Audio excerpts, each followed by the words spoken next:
Orang mati. Ada nggak yang tinggal mati bengong? Ya, ayam aja bengong pendek umur, apalagi manu. Jadi obat bengongnya itu sebab jadwal, daftar, keadaan almarhum begitu meninggal kita semuanya ingat. Nih pagi-pagi lagi gini nih, sore gini nih, malam gitu. Tidak terus tersimak, terekam di memori kita. Pasti itu. Makanya ingat terus. Ya. Sang istri apalagi ya, suami tercinta ditinggal. Itu Pak, suami ditinggal istri gak enak, istri tinggal suami nggak enak. Enaknya kalau udah ada gantinya.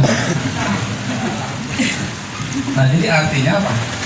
Itu pasti mau tidak mau kesedihan, keduka citaan, keingetan pasti ada.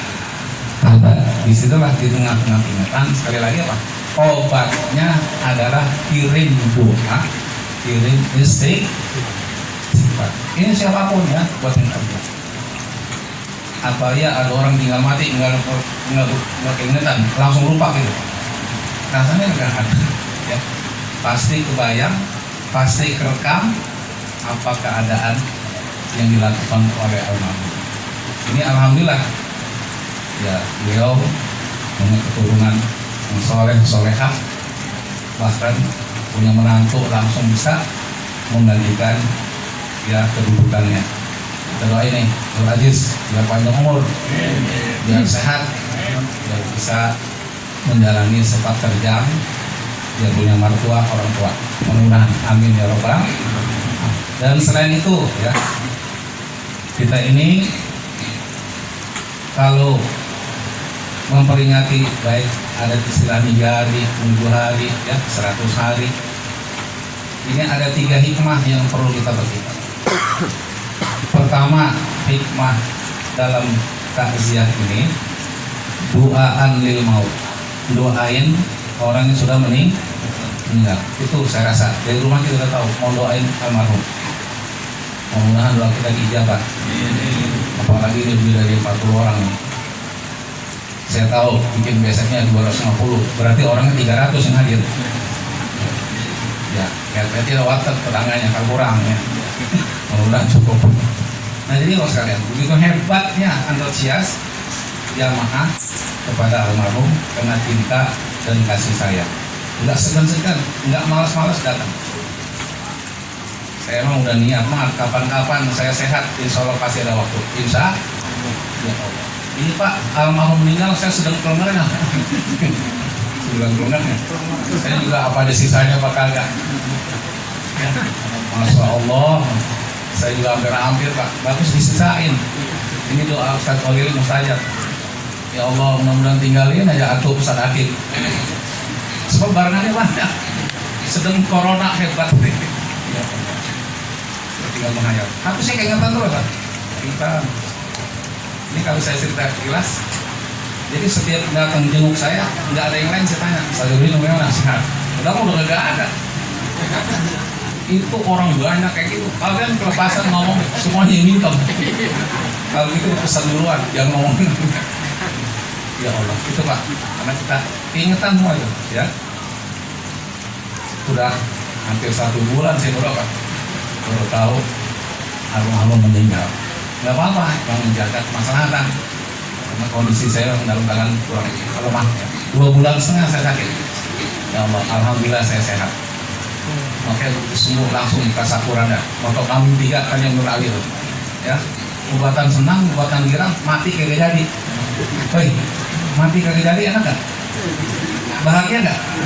Juga Allah itu nikmat, anugerah, kurnia wajib disyukuri. Bang Agus pernah mati kagak jadi. Ini memang ini nikmat hidup Pak, jangan main-main. Kita syukuri. Ya Allah. Karena kita apa? Ya kalau kata Habib Ali saya ingat orang mau Ustaz asal dipanggil duluan kok berarti itu barang bagus. Kalau beli barang kan yang dipilih yang bagus. Berarti sih belakangan barangnya jelek loh. Jadi artinya kita masih baik. Kenapa? Saya takut banget sama mati Pak. Bagaimana nggak takut? Pahala baru sedikit, dosa masih banyak. masih banyak pengen ibadah ramani. Alhamdulillah doa semua jamaah sehat, panjang umur, diijabah, dikabul Allah Subhanahu. Mudah-mudahan panjang umur ya, semua doa. Bapak Ibu hadirin hadirat sekalian. Nah jadi hikmah yang pertama tujuan kita memang untuk. Yang kedua adalah zikrul maut, ngingetin mati. Jadi kita takziah ini pada hakikatnya ngingetin diri kita kalau sekarang yang di 100 arikan almarhum guru kita, insya Allah ke belakang siapa kira? Ya tinggal nunggu giliran, tinggal nunggu giliran. Kalau antrian mah siapa yang duluan. Kalau giliran biar hidupnya belakangan, kalau dipanggil maju. Tapi kalau antrian, ya bisa mereka nyentuhan duluan. Kita bisa enggak? Kita bisa. Nggak pantas saya belakangan masa duluan dipanggil. Yang tua-tua mau gimana? Ternyata apa? Kematian adalah nunggu giliran, bukan antrian. Kalau antrian siapa yang tuaan berarti duluan, yang mudaan belakang. Kalau antri, tapi ternyata kena giliran, biar mudaan belakangan ya tetap dipanggil maju. Ini mau tidak mah? Jadi kita ingat ya, di mana cara mengingat kematian? Nah ini kata Siti Aisyah waktu ditanya, ya Rasulullah, manusia biasa bisa nggak nanti digiring para aulia, para ambiya sama-sama? Bisa. Syaratnya apa? Ingat mati sehari minimal 20 kali. Saya tanya, Bapak ingat mati sehari berapa kali? Banyakan mana? Ingat mati sama ingat duit? Banyak ingat duit, jujur aja. Apalagi kalau udah duit depan mata, mati langsung lupa. Enggak. Nah jadi apa? Kita 20 kali minimal mengingat kematian.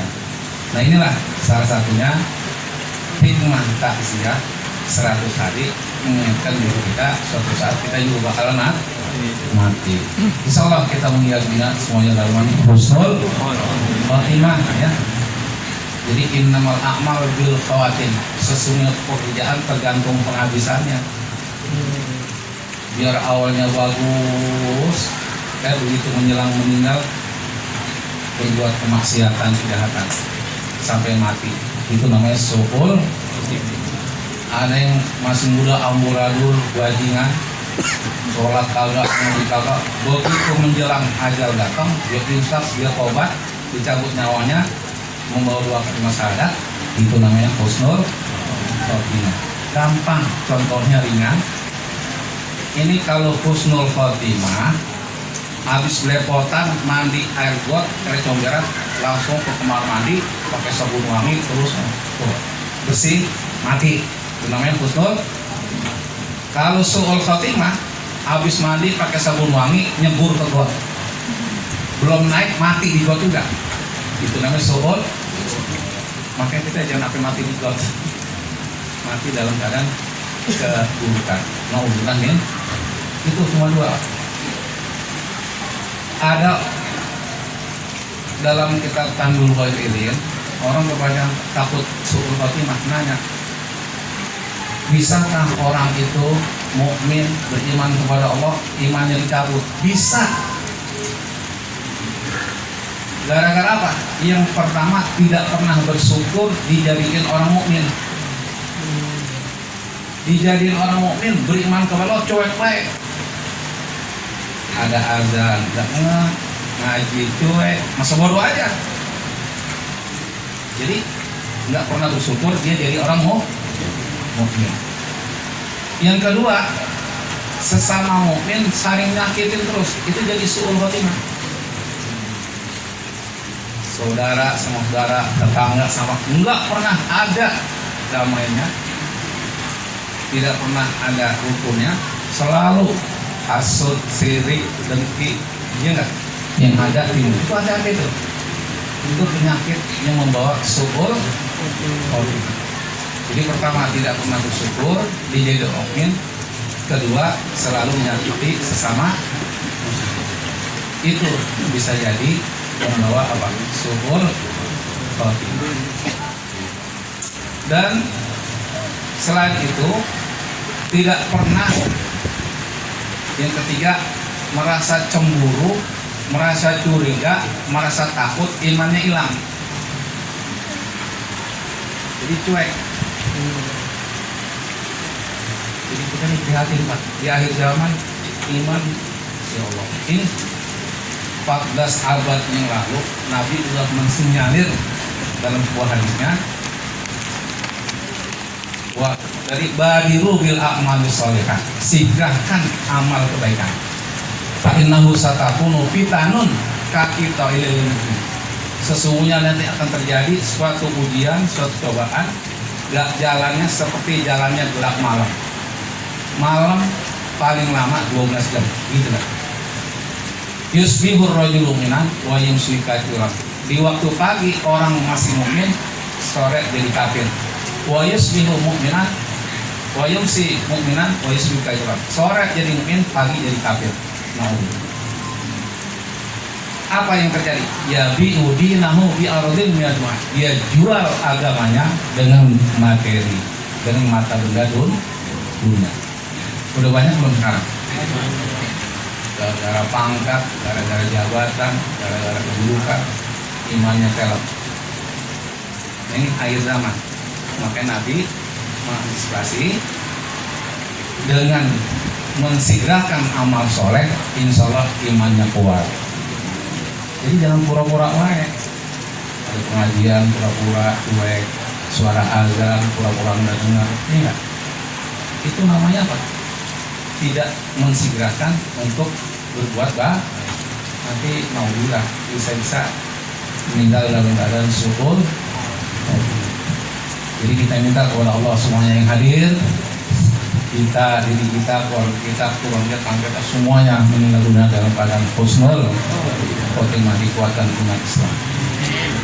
Jadi sampai banyak resep pengen iman tetap, minimal habis azan subuh baca tuh doa Nabi Yunus, ya hayyu ya qayyum la ilaha anta subhanaka inni kuntu, baca 41 kali. Itu membawa kuatnya iman, tetapnya iman, dan meninggal husnul. Kita baca ya hayyu ya qayyum la ilaha illa anta subhanaka inni kuntu minadh dhalimin. Ya hayyu ya qayyum la ilaha illa anta subhanaka inni kuntu minadh dhalimin. Itu resep supaya tetap iman Islam, meninggal dunia. Jangan kuntum mah kamu, kalau kuntum aku. Jadi kalau kuntum buat orang lain. Jangan sepintas silas. Ya hayyu qayyum la ilaha illa anta subhanaka inni kuntu. Jangan sekedar sekilas-sekilas ya. Jalan. Doa itu, zikir itu beda huruf, beda arti, beda makna. Nanti nggak kena sasaran, ya. Kalau kayak channel mah pindah kabel, ini nggak apa. Nah itu. Jadi kita baca ya sambil nunggu jamaah setelah azan subuh. Sampai selesai 41, dia juga orang. Kayak menambah, udah nggak ada gitu. Orang dulu tuh ya dibuat zikir menjelang sholat subuh berjamaah setelah azan subuh. Yang lebih baik kalau subuh mau waktunya panjangnya. Yang pernah haji umroh cobalah di Mekah itu, di Masjidil Haram. Itu bisa 30 menit antara azan dengan qomat. Sampai baca 1 juz Quran. Kok lu buru-buru aja tak apa? Udah ada nggak orang ngomong? Nyampe dua. Jadi apa? Gak apa-apa subuh panjangnya. Itu ada dikit-dikit khusus ya. Insya Allah. Yang penting kita meninggal husnul khotimah ya. Jadi apapun yang kita lakukan di awal-awal, kalau udah husnul khotimah dihapuslah semua. terutama kita menjadi ahli la ilaha illallah. Malaikat Israel setelah mencabut nyawa memeriksa seseorang yang dicabut nyawanya, diperiksa tangannya nggak ada kebaikan, maksiat mulut nggak ada kebaikan, mata nggak ada kebaikan, hidung nggak ada kebaikan, kaki semuanya maksiat. Malaikat Israel penasaran, dicangap mulutnya, kalau ada kalimat la ilaha illallah dilak-lakan. Ternyata yang mendengar mengucapin la ilaha, maka dihapuslah semua dosanya. Itu yang kata Rasulullah, man kana akhiru kalamihi la ilaha illallah dakhalal jannah. Siapa yang akhir ucapannya la ilaha illallah, dia pasti masuk surga. Dilak-lakan nempel kalimat tauhid la ilaha, langsung dihapus dosa. Mudah-mudahan. Itulah Pak. Jadi banyakin berzikir, tahlil itu Pak. Jadi afdhalul dzikri fa'lam annahu ya tahlil pada lembut. Kadang-kadang jadi semangat ya untuk kita, dari kita untuk ya. Jadi zikrullah yang khusyuk, yang yakin dengan kalimat la ilaha illallah akan bisa masuk surganya Allah Subhanahu wa ta'ala. Bahkan dalam satu riwayat, laisa min ahli la ilaha illallah wahsatun fil mauti wala fil kuburi wala fil nusuri. Tidak ada rasa takut buat ahli la ilaha illallah ketika mati dan ketika masuk dalam kubur dan ketika dibangkitkan dari alam kubur. Artinya apa? Tenang, dia tentram dan istiqomah. Itu ahli la ilaha. Ini tahlil jangan waktu selamatan doang, di rumah juga tahlil Pak. Tahlil waktu tempat selamatan doang. Kalau nggak selamatan, ya emang. Toh, 24 jam tahlil. Siapa yang ngucapin tahlil sehari 100 kali minimal, nanti datang pada hari kiamat wajahnya seperti bulan purnama, bersinar berkilau. Itu zikir wiridan kalimat tauhid la ilaha, ibadah yang paling ringan, ibadah yang paling gratis, tidak makan biaya, makan tenaga, makan waktu, ada zikir. Saya tanya, Bapak tahlil 1000, ongkosnya berapa? Bayar nggak? Terus capek nggak? Pegel nggak? Ada dananya nggak? Gratis, segratis-gratisnya. Tapi nilai pahalanya nuntun masuk surganya Allah Subhanahu wa ta'ala. Emang apa lagi malas banget? Mohon bengong, melompong kayak sapi ompong. 24 jam kagak ada sebutan sama kali. Pantesan corona betah banget. Kalau semuanya zikir mah selawat pasti kabur dah. Ya, paham nggak? Ini harus pakai masker ya Pak. Kepentingan mana zikir masker? Ya Allah. Dengan masker katanya. Zikir kita pakai ajaran agama, masker protokol kesehatan. Kayak dua-duanya enak kan? Lah kalau masker doang zikir kagak masuk nyemplok dari kuping. Paham nggak? Lah masih banyak lubang, enggak? Yang ditutup cuma hidung sama mulut, kuping. Itu apa? Curiga kita apa? Innal hadar la yajuz minal qadar, dalam satu kaidah. Kecurigaan tidak bisa menyelamatkan takdir. Jadi kalau ditakdirkan curiga 100 kali pun tidak akan bisa selamat. Paham nggak? Nah ini kita jangan terlalu duka cita, keluh kesah, merasa putus asa, merasa sedih, merasa cemas dengan kabar-kabar yang tidak jelas, virus kayak apa bentuknya, di mana datangnya, kapan perginya. Tapi yakinkan dengan doa dan zikir semuanya bisa ditolak. Insya Allah. Inilah yang dapat disampaikan. Mudah-mudahan saya tahu bahwa Bapak 3 kali tukar sila. Putar kanan, putar kiri, masih pegel juga. Ya saya tahu diri dah. Kalau saya mah enak diri, ya. Mungkin apa yang disampaikan menggunakan ada manfaatnya. Bila itu baik wilayah warahmatullahi wabarakatuh. Assalamualaikum warahmatullahi wabarakatuh.